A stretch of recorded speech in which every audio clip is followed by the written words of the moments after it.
everyone, I'm interior designer Cathy Hobbs, and this is Design Recipes.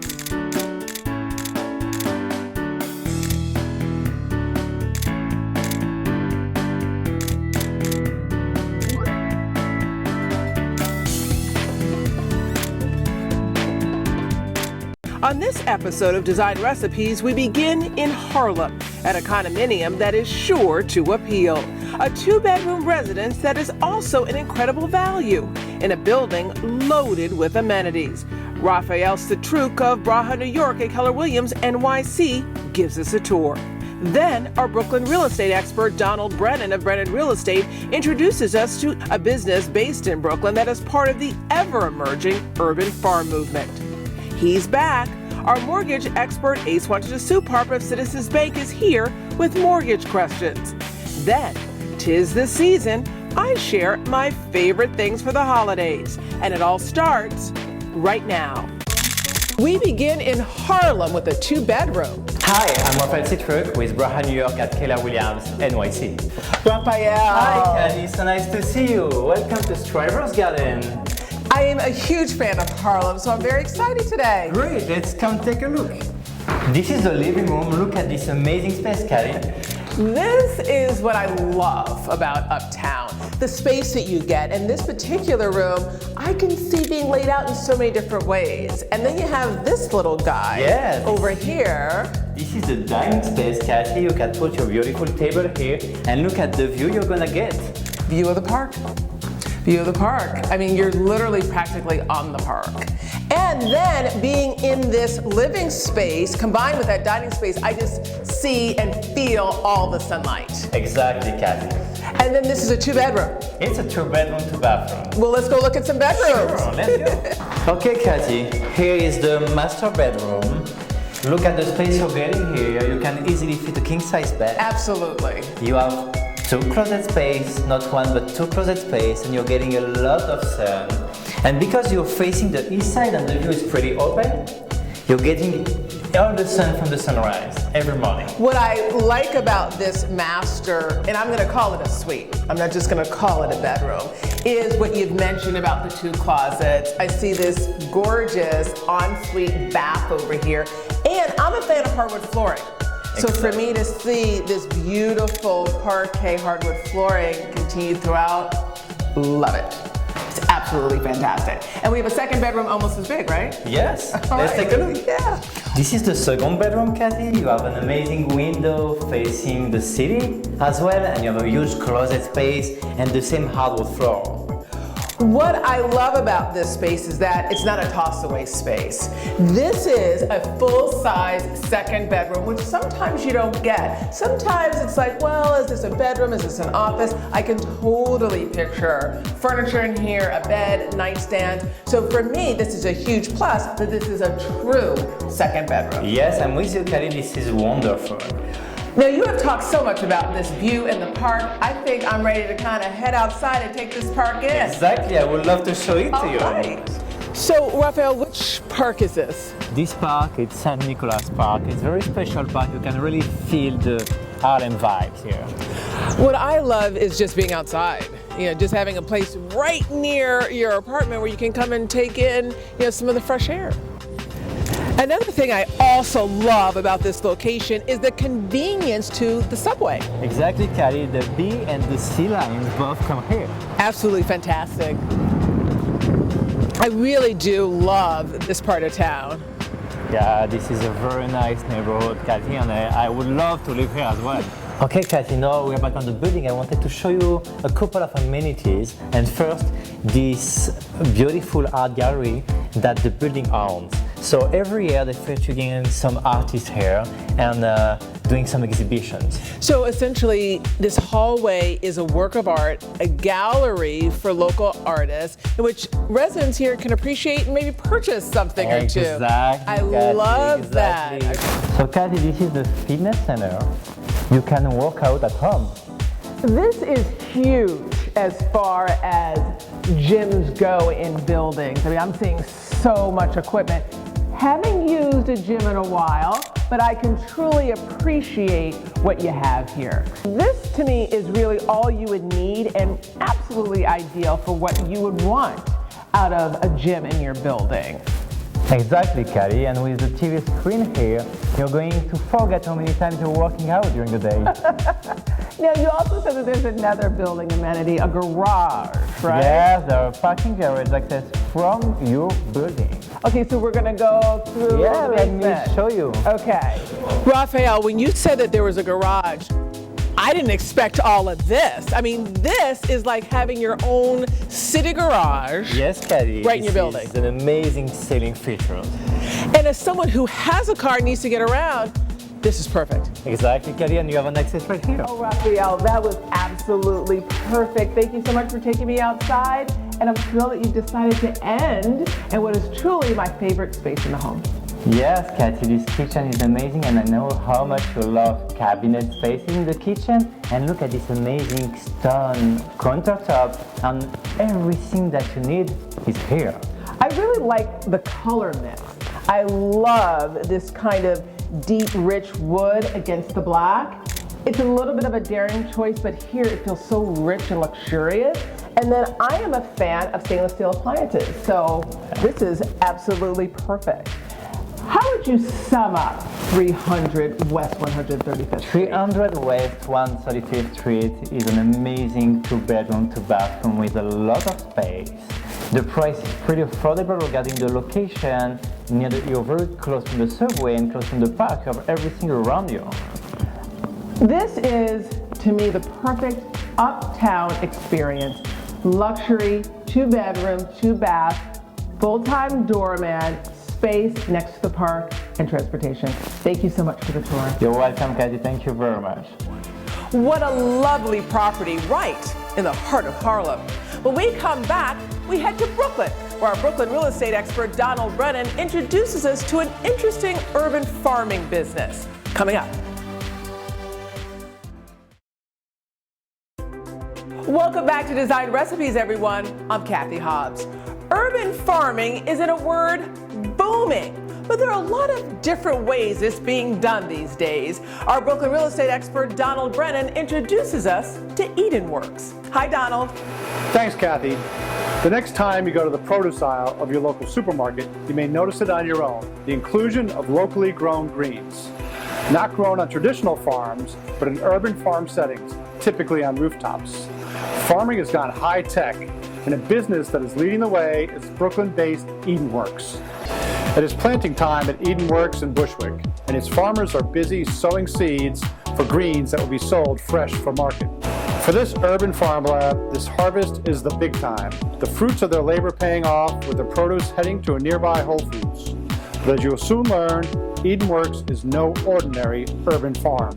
So what is your role here at Edenworks? I'm the CEO and one of 3 co-founders at Edenworks. And can you share with us a little bit about the concept behind Edenworks? Sure. So Edenworks is an agricultural technology company as well as the operator of indoor vertical farms. Yeah. And when did you come up with this idea? We founded Edenworks in early 2013. Originally, Matt LaRosa and I, one of the 2 co-founders, started working together. We were working on some prototyping and very early versions of what we saw behind it, or what we see behind us. And we iterated on that for about 6 months. Met Ben, who is an architect and engineer by background, and Ben helped us to really take the concept to the next level and really think about this as modular infrastructure. That was August of 2013, and from there we've built the team that we have now. Can you explain modular infrastructure to us? Modular infrastructure is like modular construction. We can fabricate off-site as a unit. Those units kind of snap together to create the larger system. In modular construction, that would be a building. In our case, what we see behind us is a section of a farm. And you can repeat this section lengthways and widthways, and you can make it taller and taller. And so what we've developed is kind of this Lego block approach to building very large scale vertical farms. What perhaps sets Edenworks apart from other urban farms with a similar concept is their farming approach that involves both plants and fish. So we call this the Farm Lab. This has been our main facility for the past 3 years. Right. We've used this facility to basically be a living prototype. We've been through about 3 or 4 iterations so far of our system, making sure we get the chemistry, the geometry, the lighting, and everything really to make sure it all works before we turn it into a full-scale commercial farm. Got it. Makes sense. So this is our most recent prototype here. This is actually designed to be a 20-foot tall system that could run 60 to 80 feet long. Wow. And so at our next facility, when we are in a warehouse, we'll have about 3 stacks that are 80 feet long, 20 feet tall, with 10 or 12 shelves. Wow.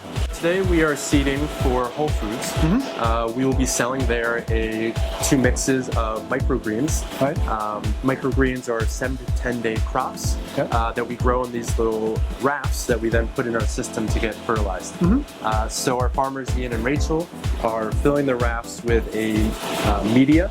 It is coconut coir based rather than soil. And then we broadcast seeds onto them. Eventually, when we go to a commercial scale, we'll have seeding machines to assist in this process. But for now, in this smaller facility, we rely upon our farmers to do both plant monitoring and all the seeding and harvesting. Once they've seeded a raft, they put it into the system where it floats on a thin layer of water.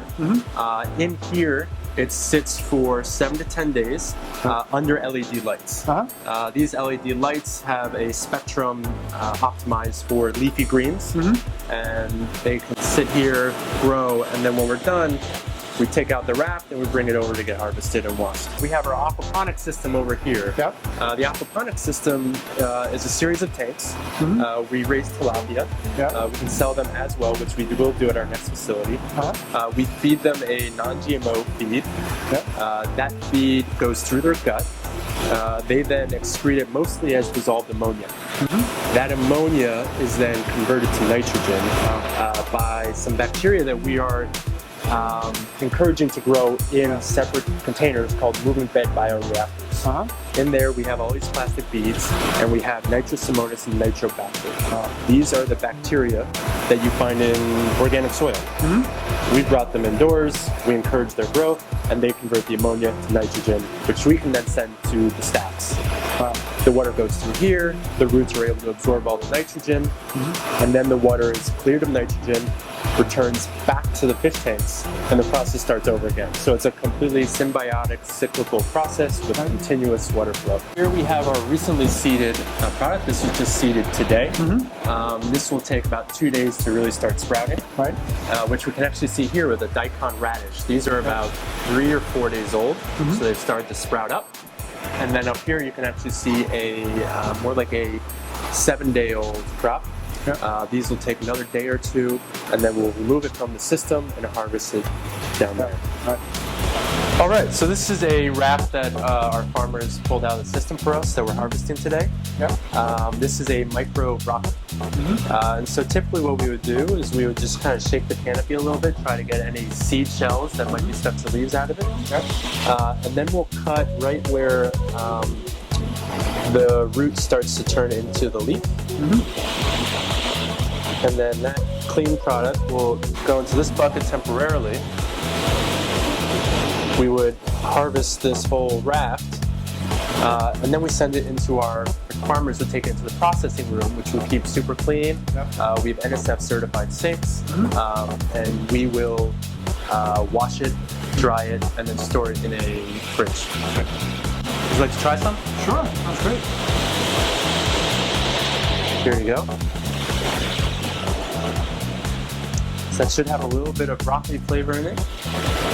It does. Yeah. Wow, amazing. It's a small little plant. Strong flavor. Right, so we think this is really a standalone product that could be a personal salad. Really all you have to do is add some sort of protein if you wish. Doesn't really even need salad dressing though. Yeah, it's amazing. Already enjoying their share of press, the plans for Edenworks are ambitious. Currently operating out of an industrial building that also houses an ironworks factory in Bushwick, the company has plans to grow. So the idea seems like it would attract some attention. How are you making out with raising capital? We've raised about $2 million in seed funding, mostly from angel investors. And the folks who have funded us are individuals who are really excited about the technology, about changing the way and where we farm, but are also really passionate about good food themselves. Right. Can you give us an idea about how much you produce now and what your goals are? So this facility is both our R&D facility as well as a small-scale production facility. So right now we're doing just one product line for the Whole Foods Williamsburg store. We're planning to add a second product line down the line.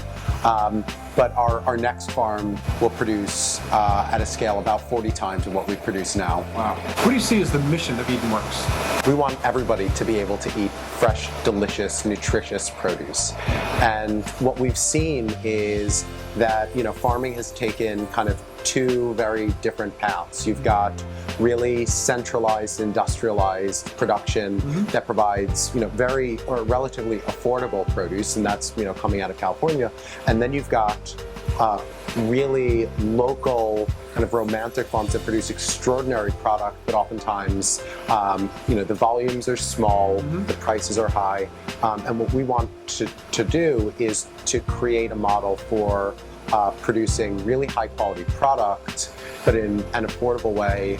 There's amazing data that shows that even self-identified organic shoppers will choose local food over organic 57% of the time if it's offered at the same price as organic. People, and the driver there is people want freshness, and nothing beats local. The Farm Lab of Edenworks is perhaps the perfect, fertile blend of innovation and creativity. Successfully farming both fish and microgreens in an urban environment that is pesticide and chemical free, and still remaining true to the local roots. Back to you, Cathy. What a fascinating look at the ever-evolving, very active urban farm movement. We'll be right back.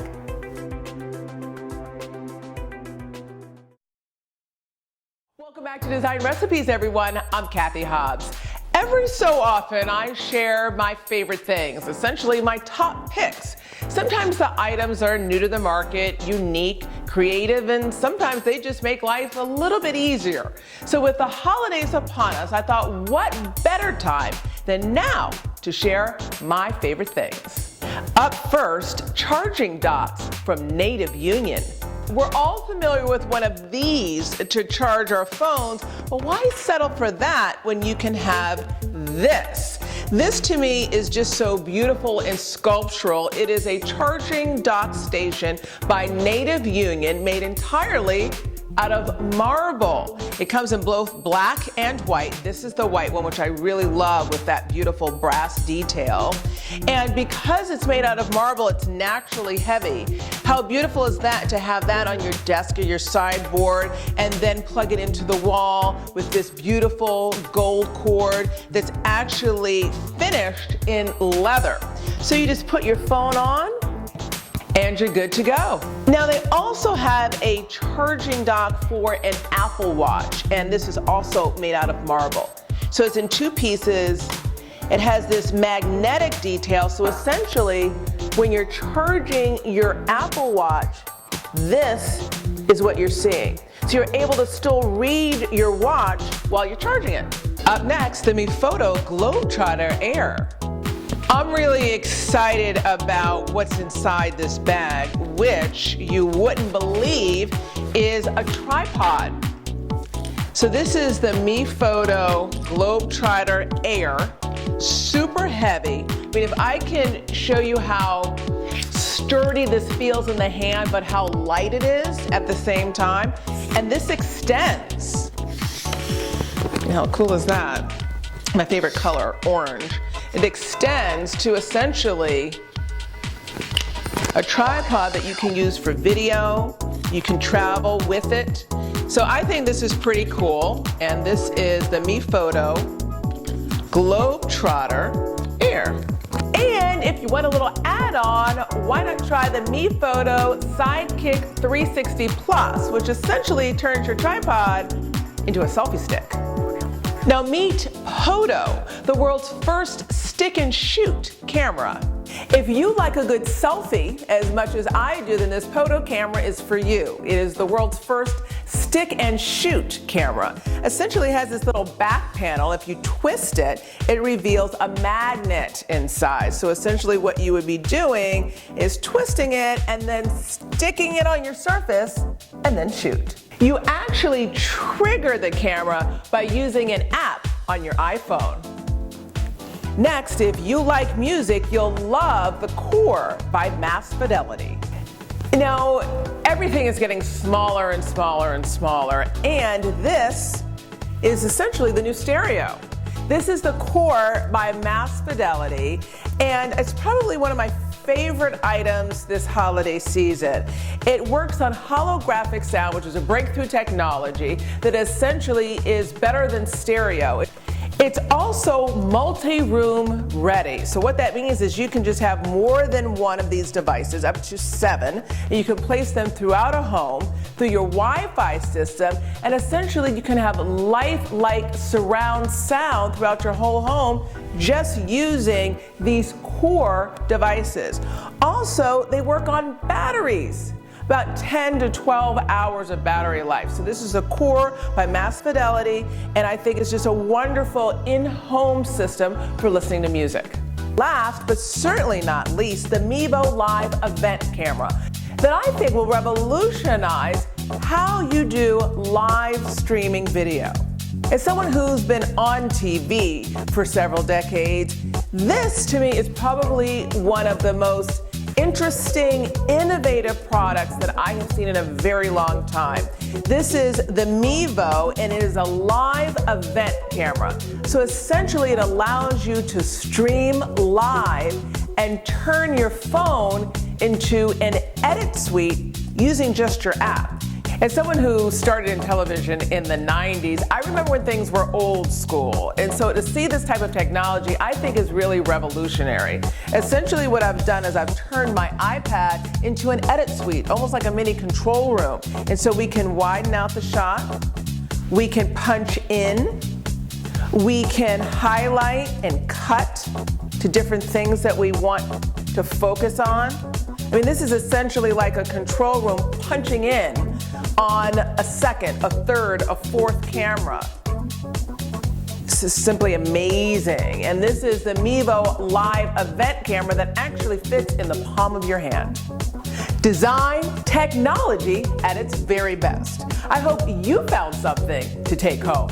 We'll be right back. Looking to deck the halls with beautiful items for the home? On Design Recipes, we love sharing our design ideas. And perhaps the best part is that you can bring design recipes into your own home with the help of the thousands of products we have available through our online store. To shop, just go to house.com, type in Cathy Hobbs Design Recipes, and enjoy. It's time to hear from our mortgage expert, Ace Watanasuparp of Citizens Bank. In a city like New York, it's hard enough to get around, let alone navigate the ins and outs of the real estate market, especially when it comes to buying, selling, and financing, which is why we turn to Citizens Bank and Ace Watanasuparp, Vice President, Regional Manager with the Home Mortgage Division. Hi, my name is Ace Watanasuparp, Vice President and Regional Manager with the Home Mortgage Division for Citizens Bank. I'm Steven from New York City. If someone is self-employed, how can they obtain a mortgage? What do they need to know? That's a terrific question. Self-employed borrowers are able to qualify for mortgages. They may face unique challenges and documentation requirements because their income varies from month to month. A borrower is considered self-employed if he or she has 25% or more ownership of a business. Lenders typically require the borrower to be self-employed for at least 2 years prior to application. When a lender reviews an application for a self-employed borrower, they'll evaluate your personal and business income to determine if it's stable or increasing. They may request your tax transcripts directly from the IRS to get a third-party verification of the information you provided. You may also be asked to provide a profit and loss statement and balance sheet for the business. The documentation requirements will differ slightly depending on your type of self-employment. Keeping thorough, accurate records is critical, as is providing all of the information requested by your lender. Well, that does it for this episode of Design Recipes. I'm interior designer Cathy Hobbs. Remember, you can watch us on the Pix 11 Morning News every single Sunday at 9 a.m. live on Facebook. and anytime at pix11.com/design recipes. See you next time.